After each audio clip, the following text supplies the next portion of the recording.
Hey guys, FunnyGuyTimmy here for day 2 of trying to set up something in here for both of y'all and for my roommate, my brother.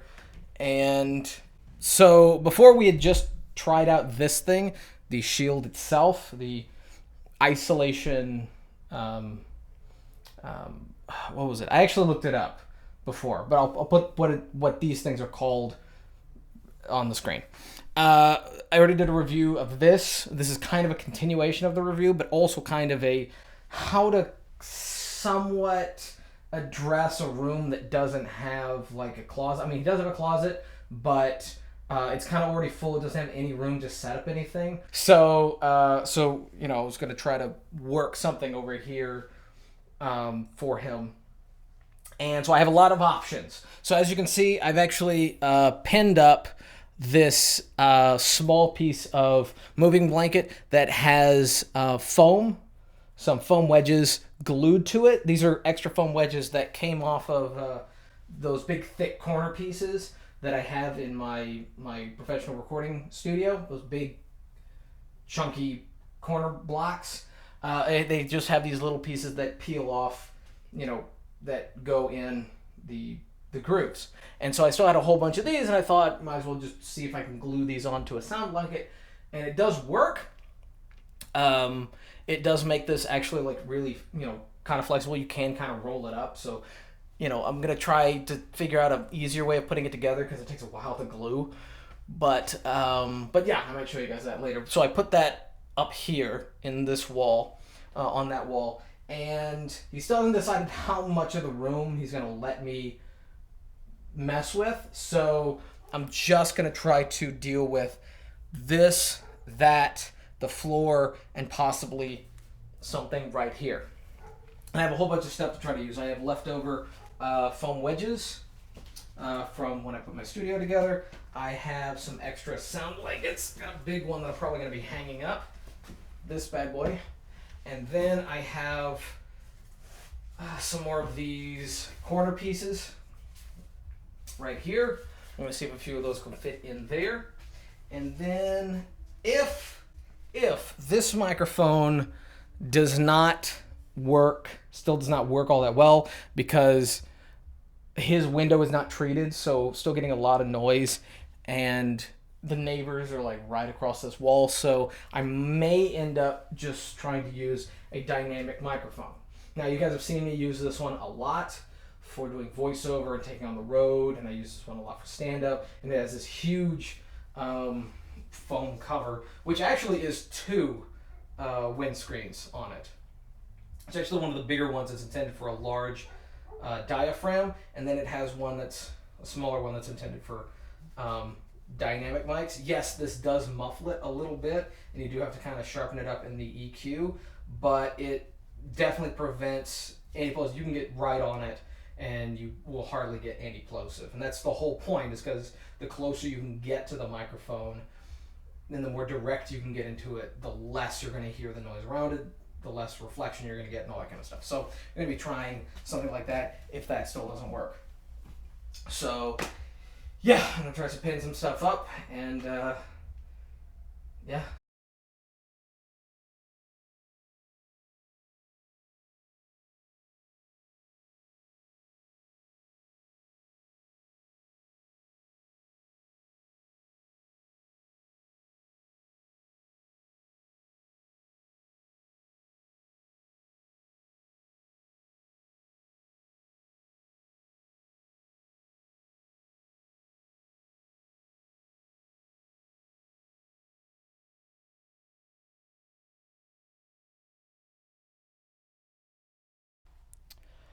Alrighty, now we are basically finished. Not completely finished, because a recording studio is always a work in progress. You're never fully done. You're never completely done with something like this. However, this is good enough for a beginning recording studio. Now what I'm actually going to do is I'm actually going to close this so you can actually hear the microphone in the completed space. And And then maybe I will try the dynamic microphone, see if it actually changes anything or sounds any better. So I'm actually going to listen to this with the headphones. And yeah, I can hear an airplane outside. Okay, so we have obviously the isolation or the reverb, isolation shield, whatever, from Neewer. We are listening to this with the Audio-Technica 2020. There are, I think there's three thick moving blankets. There's a carpet beneath me. There's nothing above me. But due to the fact that I've actually treated the space beneath me, it's not that bad. Because, even if it bounces off the ceiling, the second it hits the carpet on the floor, it's basically dissipated. It's basically absorbed. The moving blankets that I have in front or to the side of me and behind me are doubled up. Actually, this one right here is folded in half and then folded in half again. So it's basically 4 layers of moving blanket to this side of me, which is good because that's where the majority of the reverb would be coming from. And then behind me, the one that's hanging goes from ceiling to basically the thigh, like halfway down the thigh. So it covers a good portion of where my voice would be reverberating out. But for the most part, there's not really that much echo. There's not really that much reverb. It is still there. It is still noticeable, but it's not as, obviously it's not as loud and as sharp and as unmanageable as it was before. And actually, I do think that this little shield, now that I have something behind me and I do have foam on the wall and I do have moving blankets, this shield actually does do a good job. Now, I think it would do a little bit better if it was closed off on the top to kind of help prevent, because that's where it is that in the direct front is where it's the most vulnerable. All right, so now I am in the space and I am using let's turn this around. I am using the ICDM, a microphone that you guys are probably tired of me talking about. It doesn't quite fit in here because there's just not enough room inside the little isolation thing. Let's see if you can see that. It just sticks out. It's so awkward. But it's in there. It's, it's in there. So yeah, I would strongly recommend that you start doing voiceover, especially if you're having to put up a space like this with a dynamic microphone. Because especially a handheld dynamic that's a cardioid, as long as it's really good, not a cheap one. It needs to be, I don't know. There are some good ones and there are some bad ones. Definitely trusted name brand. Not like, cheap Chinese knockoff or I don't know. Just stay away from the really, really cheap ones. And you could probably set something like this up. This is way more manageable, and you could actually probably do some character work like this. The echo, the room noise is not that bad. Also, the outside noise. Because there are trucks driving by right now. I can hear them with outside of the headphones, but in the headphones with this, I can hardly hear anything.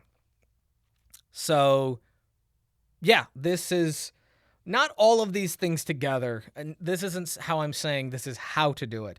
All my videos on how to put together a voiceover space or how to put together a studio is more of this is what I'm doing, this is how I do it, this is what I did, maybe it gives you some ideas. That's mostly what it is. You don't have to do all of this stuff and, basically just listen to it. If you're still hearing some reverb, put up another blanket, cover up another flat wall, put something down on the floor, maybe attach something to the ceiling. You're going to have to tinker. You're going to have to try. But hopefully this will give you some ideas. This will help to eliminate any bounce back. So will this. This kind of shields the device, the microphone from, a little bit from reverb. And since your voice is heading this way, heading straight out. I'm so claustrophobic because I got the little screen here and I got that. You know, your voice is going in here into the little isolation shield, and so part of your voice is being caught in the grooves in the foam, so some of it isn't bouncing back out. Some of it, but a very small amount. You're still gonna have to treat it like the way I did. Hang up some blankets, find some moving blankets. Everything I used will be in the description down below, Amazon links and all that kind of stuff. So hopefully this helps. Hopefully this helps somebody. I just realized after I recorded some of these videos that some of them were shot on more of a log kind of setting, and some were shot on not a log setting. So color correcting this is going to be a pain in my ass. But hopefully this helps you guys. I promised this video a while back. Finally did it. How to put up a space, or how I would put up a space that's not a closet. That's not a, you know, building a box. That's not changing an entire room. This is a very small portion of the room. This is basically just using scraps and a very small amount of foam.